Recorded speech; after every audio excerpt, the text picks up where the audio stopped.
Hello. So let's talk about relationships with other people. So one of the most important things about relationships is taking responsibility for how we feel inside. Because what we tend to do is we tend to blame the outside world for how we feel. We blame what he said, what she did, what the news said, what the government is doing, what my ex did to me 5 years ago, what I didn't do 30 years ago, if only I finished college, then blah, blah, blah. So we have all of these stories in our heads about what's creating our feelings and our thoughts. And when we blame it on the outside world, we give our power away. And puts us in a position where we can't change it.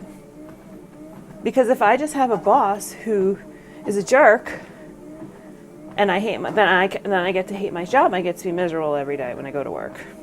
And it makes sense because I have a boss who's a jerk.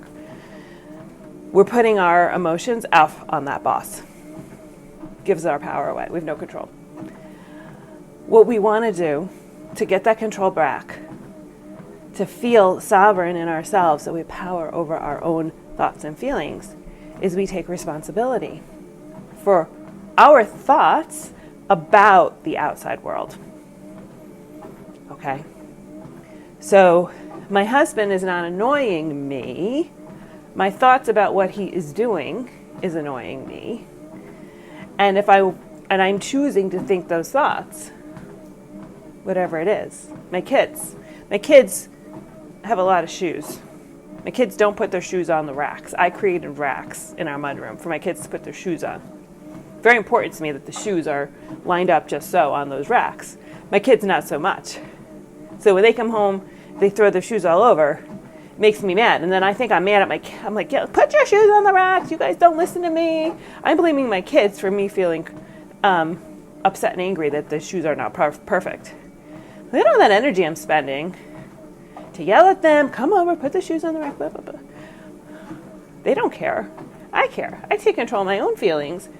I see the shoes aren't on the racks. I just put the shoes on the racks the way I like them. And then I feel good because it's organized. I like feeling organized. The kids don't care about organization. Now I can ask them to put the shoes on the racks, which I do. If I'm there, I say, guys, we all walk in together, put your shoes on the racks. And they do. And it's a mess. And I have to go fix it anyway because I like them a certain way, right? I need them all straight. Some go below, some go high. The high tops go up top, the low tops go down. I got to have them a certain way. That's me. That's all about me. But when I put that onto somebody else, then I've lost control. And if I like shoes on the racks, just put the shoes on the racks. And then I don't have to have a fight. I don't have to have an argument. I don't have to blame my emotion on somebody else. Do you get that? So that's how we take back control. And we really just need to start watching where your thoughts and your feelings go. And when you want to yell at somebody for doing something that you don't like, think about why you're making it mean what you're making it mean. And is it reasonable? And can you just fix it yourself? Is it something that means something to you and nothing to them, that you can just take control of yourself? And if that's the case, then just do it. You can request, but don't hang your feelings on the fact if they do it or don't do what you ask, because that's giving away your power. That's what I got for you today.